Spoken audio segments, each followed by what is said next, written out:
بسم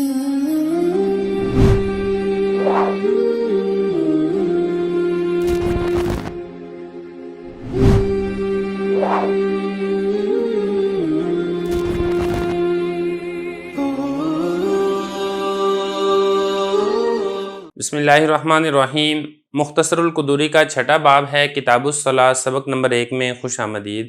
آج کے سبق کے اندر ہم 6 نمازوں کے اوقات پڑھیں گے۔ عبارت دیکھ لیں، ترجمہ کرتے ہیں، پھر آخر میں اس کی تشریح کریں گے۔ اول وقت الفجر اذا طلع الفجر الثانی وهو البیاض المعترض فی الافق وآخر وقتها ما لم تطلع الشمس، واول وقت الظہر اذا زالت الشمس وآخر وقتها عند ابی حنیفہ رحمہ اللہ تعالی اذا صار ظل كل شیء مثلیہ سوا فی الزوال، وقال ابو یوسف و محمد رحمہ اللہ تعالی اذا صار ظل كل شیء مثلہ، واول وقت العصر اذا خرج وقت الظہر علی القولین، وآخر وقتها ما لم تغرب الشمس، واول وقت المغرب اذا غربت الشمس، وآخر وقتها ما لم تغرب الشمس، وهو البياض الذي يرى في الافق بعد الحمرة عند ابی حنیفہ رحمہ اللہ تعالی، وقال ابو یوسف و محمد رحمہ اللہ تعالی هو الحمرة، واول وقت العشاء اذا غاب الشفق، وآخر وقتها ما لم يطلع الفجر الثانی، واول وقت الوتر بعد العشاء، وآخر وقتها ما لم يطلع الفجر۔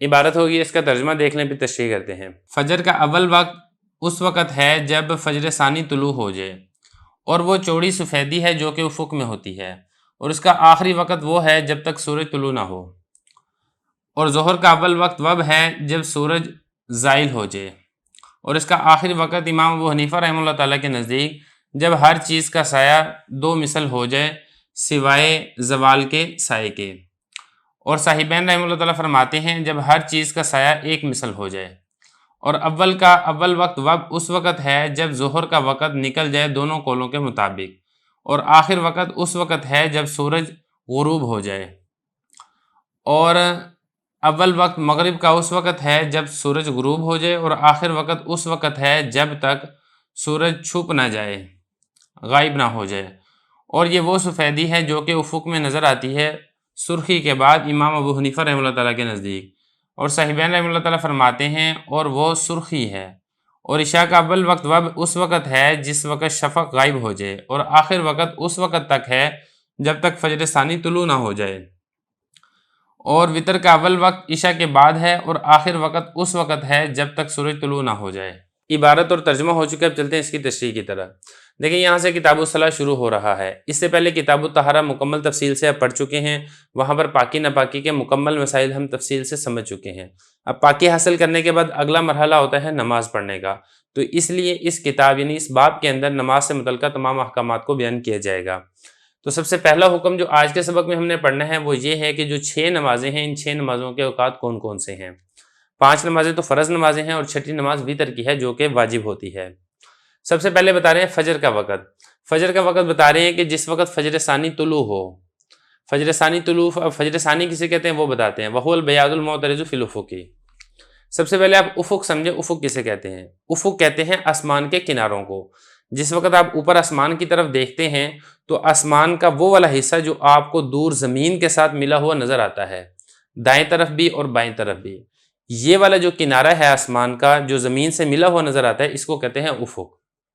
ایک بات۔ اب اس کے بعد آپ یہاں پر یہ سمجھیں کہ فجر کی 2 قسمیں ہیں، ایک ہے فجر کاذب، دوسری ہے فجر صادق۔ اب فجر کاذب کسے کہتے ہیں، فجر صادق کسے کہتے ہیں، اس کو سمجھ لیں۔ دیکھیں فجر کاذب یہ ہوتی ہے کہ صبح کے وقت افق کے اوپر یعنی آسمان کے کناروں پہ ایک سفیدی پہلے طلوع ہوتی ہے، اور وہ جو سفیدی ہے وہ لمبائی میں ہوتی ہے، یعنی اگر آپ ایسے دیکھیں گے نا آسمان کے کناروں میں تو اوپر نیچے کی جانب آپ کو اس طریقے سے سفیدی نظر آئے گی، اس کو فجر کاذب کہتے ہیں۔ یہ کچھ دیر تک یہ سفیدی رہتی ہے اور اس کے بعد پھر دوبارہ اندھیرا چھا جاتا ہے۔ تو کاذب کا مطلب ہی جھوٹی ہونا، تو مطلب یہ ہے کہ یہاں سے صبح جو ہو رہی ہے لیکن یہ سچی صبح نہیں، یہ جھوٹی صبح ہے۔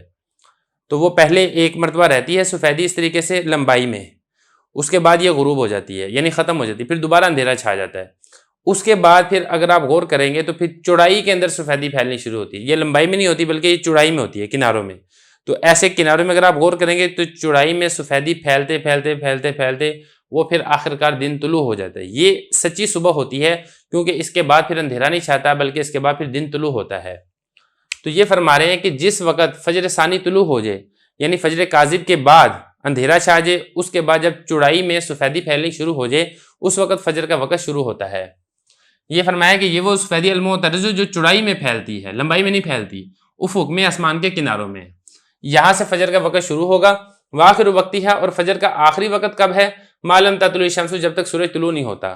جس وقت سورج طلوع ہونا شروع ہوگا، اسی کے ساتھ ہی فجر کا وقت ختم ہو جائے گا۔ یہ تو ہو گیا فجر کا وقت۔ اب آگے چلیں ظہر کا وقت۔ وَأَوَّلُ وَقْتِ الظُّهْرِ إِذَا زَالَتِ الشَّمْسُ، جب تک سورج کا زوال نہ ہو جائے۔ اب سورج کا زوال کیا ہے اس کو سمجھ لیں تھوڑا سا۔ لیکن جس وقت سورج طلوع ہوتا ہے نا، تو اس وقت ہر چیز کا سایہ لمبا ہوتا ہے، کیونکہ مشرق سے طلوع ہوگا تو سایہ لمبائی میں ہوگا۔ جیسے جیسے سورج اوپر آتا جائے گا تو اس کا جو سایہ وہ گھٹتا جائے گا، اس طریقے سے وہ جیسے جیسے اوپر چڑھتا جائے گا سایہ گھٹتے گھٹتے گھٹتے گھٹتے جب بالکل سورج ٹاپ پہ پہنچ جائے گا تو سایہ بہت کم ہوتا ہے۔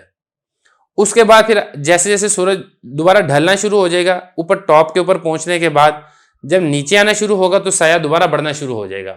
تو جب بالکل سر کے اوپر پہنچ جائے تو اس کے بعد جب آگے ڈھلنا شروع ہو تو اس کو کہتے ہیں زوال۔ یہ تو ہو گیا زوال شمس۔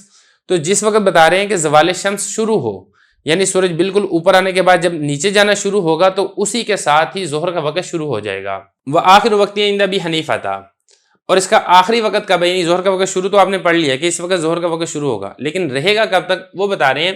اذا صار ظل کل شیء مثلیہ، جب ہر چیز کا سایہ دو مثل ہو جائے، سوا فی الزوالی، زوال کے سائے کے علاوہ۔ اب اس کا کیا مطلب ہے؟ لیکن مثال کے طور پہ آپ ایک چھڑی لیں، وہ زمین میں گاڑیں، 6 فٹ کی چھڑی تھی، آپ نے زمین پر گاڑ دی۔ اب جس وقت سورج بالکل اوپر آیا نا، تو آپ اس کا جو وہ سایہ ہے وہ پیمائش کریں اس کی۔ جیسا کہ میں نے آپ کو بتایا پہلے کہ جب سورج بالکل اوپر ہوگا تو اس وقت اس کا جو سایہ وہ ہر چیز کا سایہ بہت کم رہ جاتا ہے۔ بالفرض آپ نے پیمائش کی تو آپ کو پیمائش سے پتہ چلا کہ اس 6 فٹ کی جو چھڑی آپ نے گاڑی تھی اس کا سایہ ہے 1 فٹ۔ یہ ہے اس کا فی زوال، یعنی زوال کے وقت جو سایہ ہے نا وہ اس کا 1 فٹ ہے۔ چھڑی کا اپنا سائز کتنا تھا؟ 6 فٹ تھا۔ اب جب جیسے جیسے سورج ڈھلنا شروع ہوا تو اب اس کے جو سایہ ہے اس کی پیمائش کریں۔ جب اس کی سایہ 6 فٹ مزید بڑھ جائے، یعنی 1 فٹ اس کا پہلے تھا اور 6 فٹ مزید بڑھ جائے، 7 فٹ بڑھ جائے گا تو ہم یہ کہیں گے کہ اس کا سایہ ایک مثل ہو چکا ہے، زوال کے سایہ کے علاوہ جو اس کا اپنا اوریجنل سایہ تھا وہ ایک مثل ہو چکا ہے۔ اور جب اس سے ڈبل ہو جائے، یعنی جب 13 فٹ اس کا سایہ بڑھ جائے گا تو ہم یہ کہیں گے کہ اس کا سایہ 2 مثل ہو چکا ہے۔ یہ ہے 2 مثل اول اور مثل ثانی، یعنی 2 مثل۔ امام اعظم ابو حنیفہ رحمۃ اللہ علیہ کیا فرماتے ہیں؟ وہ فرماتے ہیں کہ ظہر کا وقت، اس کا آخری وقت اس وقت تک رہے گا جب ہر چیز کا سایہ 2 مثل ہو جائے زوال کے سایہ کے علاوہ۔ جیسا کہ مثال میں 1 فٹ سایہ ہو گیا تھا اس کا چھڑی کا، اور چھڑی کا اپنا سائز تھا 6 فٹ، تو جب تک 13 فٹ رہے گا، 13 فٹ سے پہلے یہ ظہر کا وقت رہے گا۔ جیسے 13 فٹ ہو جائے گا تو چونکہ 2 مثل مکمل ہو چکا ہے، اب یہاں سے ظہر کا وقت ختم ہو جائے گا۔ یہ تو کہتے ہیں امام ابو حنیفہ رحمہ اللہ تعالیٰ۔ جبکہ صاحبین کیا فرماتے ہیں؟ صاحبین بھی یہی فرماتے ہیں اور ائمہ ثلاثہ بھی یہی فرماتے ہیں کہ نہیں، ایسی بات نہیں ہے، جب ہر چیز کا سایہ ایک مثل ہو جائے گا تب تک ظہر کا وقت رہے گا۔ صاحبین کے قول کے مطابق کیا ہوگا کہ جب 7 فٹ ہو جائے گا تو پھر اسی چھڑی کا سایہ، کوئی بھی چیز آپ ناپ سکتے ہیں، مثال کے طور پہ آپ نے ایک چیز گاڑی ہے، اس کا سایہ ہے 10 فٹ، اور جس وقت سورج اوپر ٹاپ پر تھا زوال کے وقت اس کا سایہ تھا 2 فٹ، تو جب 12 فٹ ہوگا تو صاحبین کے قول کے مطابق ظہر کا وقت ختم ہو جائے گا، جبکہ امام صاحب کے قول کے مطابق 12 نہیں 22 فٹ ہوگا تو پھر یہ ظہر کا وقت ختم ہوگا۔ تو صاحبین کیا فرماتے ہیں؟ جب ہر چیز کا سایہ ایک مثل ہو جائے گا تو پھر ظہر کا وقت ختم ہوگا۔ یہاں تک ظہر کا بات مکمل ہو گیا، اب آگے اثر بتا رہے ہیں۔ وابل وقت العصر اذا خرج وقت الظہر علی القولین، اور جو عصر کا اول وقت ہے وہ کب شروع ہوگا؟ جب ظہر کا وقت ختم ہوگا تو عصر کا وقت شروع ہو جائے گا، دونوں قولوں کے مطابق۔ یعنی امام صاحب کے نزدیک جب 2 مثل ختم ہوگا تو عصر کا وقت شروع ہو جائے گا، جبکہ صاحبین کے نزدیک جب 1 مثل ختم ہوگا تو عصر کا وقت شروع ہو جائے گا۔ وآخر وقتها ما لم تغرب الشمس، اب عصر کا وقت ختم کب ہوگا؟ دیکھیں ختم اس وقت ہوگا جس وقت سورج غروب ہوگا، اس وقت تک عصر کا وقت باقی رہتا ہے۔ لیکن اس میں یہ ہے کہ عصر کو لیٹ کر کے پڑھنا، سورج کے غروب کے قریب کر کے پڑھنا یہ مکروہ ہے، اس سے پھر نماز کا ثواب ختم ہو جاتا ہے۔ تو اس کے لیے میں آپ کو ایک اندازہ بتا دیتا ہوں کہ سورج کے غروب ہونے سے 17 منٹ پہلے اس سے پہلے آپ عصر کی نماز پڑھ لیں، اس سے زیادہ لیٹ نہ کریں۔ اگر آپ اس وقت میں پڑھیں گے تو نماز تو ادا ہو جائے گی لیکن آپ کو ثواب نہیں ملے گا۔ یہ ہو گیا عصر کا وقت۔ اب آگے بتا رہے ہیں مغرب کا وقت۔ اذا غربت الشمس، جس وقت سورج غروب ہو جائے گا تو اس وقت مغرب کا وقت شروع ہو جائے گا۔ اب اگلا مسئلہ یہ ہے کہ مغرب کا آخری وقت کتنا ہے، کس وقت تک مغرب کا وقت رہتا ہے، تو اس میں بھی اختلاف ہے۔ فرما رہے ہیں کہ جب تک سورج غائب نہ ہو جائے اس وقت تک مغرب کا وقت رہتا ہے۔ اب غائب ہونے کا کیسے پتہ چلے گا؟ دیکھیں ذرا، دیکھیں جس وقت سورج غروب ہوتا ہے اس وقت وہی افق یعنی آسمان کے کناروں پہ اگر آپ دیکھیں گے تو آپ کو ایک سرخی نظر آئے گی، آسمان کے کنارے سرخ نظر آئیں گے۔ یہ جو سرخی ہے یہ غروب کے وقت سے تقریباً آلموسٹ پونا گھنٹہ 40-45 منٹ تک یہ سرخی رہتی ہے۔ تو جب تک یہ سرخی باقی ہے تو یہ فرماتے ہیں صاحبین کہ سرخی کے باقی ہونے تک مغرب کا وقت، جب سرخی ختم ہوگی تو مغرب کا وقت ختم ہو گیا۔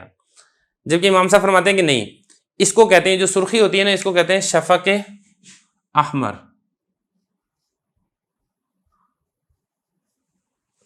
یہ جب شفق احمر یعنی سرخی ختم ہوتی ہے نا تو اس کے بعد ایک سفیدی سی پھیلتی ہے، تھوڑی دیر تقریباً اس کے ختم ہونے کے بعد بھی 20-25 منٹ یہ سفیدی رہتی ہے۔ تو کل ملا کے جب تک شفق ابیض یعنی سفیدی ختم نہیں ہوتی امام صاحب کے نزدیک اس وقت تک مغرب کا وقت باقی رہتا ہے۔ تو یہ کل ملا کے تقریباً 1.25 گھنٹہ بن جاتا ہے مغرب سے۔ اس کو دیکھ لیں ذرا، فرما رہے ہیں کہ مغرب کا جو اول وقت ہے جب سورج غروب ہو جائے، اور آخر وقت کب ہے؟ جب تک سورج غائب نہ ہو جائے، اور یہ وہ سفیدی ہے، بیاض سفیدی ہے جس کو شفق ابیض میں نے کہا ہے۔ یرا فی الافق بعد الحمراتی، جو کہ آسمان کے کناروں میں سرخی کے بعد نظر آتی ہے امام صاحب رحمۃ اللہ علیہ کے نزدیک۔ صاحبین فرماتے ہیں کہ وہ سرخی ہے، یعنی ان کے نزدیک شفق ابیض نہیں شفق احمر کے ختم تک مغرب کا وقت رہتا ہے۔ اور عشاء کا اول وقت کب شروع ہوتا ہے؟ جس وقت شفق غائب ہو جائے۔ تو یہاں پر بھی وہی والی بات ہے کہ صاحبین کے نزدیک جس وقت شفق احمر ختم ہوگی اس وقت عشاء کا وقت شروع ہو جائے گا، جبکہ امام صاحب رحمۃ اللہ علیہ کے نزدیک جس وقت شفق ابیض ختم ہوگی اس وقت عشاء کا وقت شروع ہوگا۔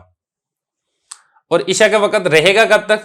فرما رہے معلوم یطلع الفجر الثانی، جس وقت فجر ثانی طلوع نہیں ہوتی، یعنی جب تک صبح صادق نہیں ہوگی اس وقت تک عشاء کا وقت باقی رہے گا۔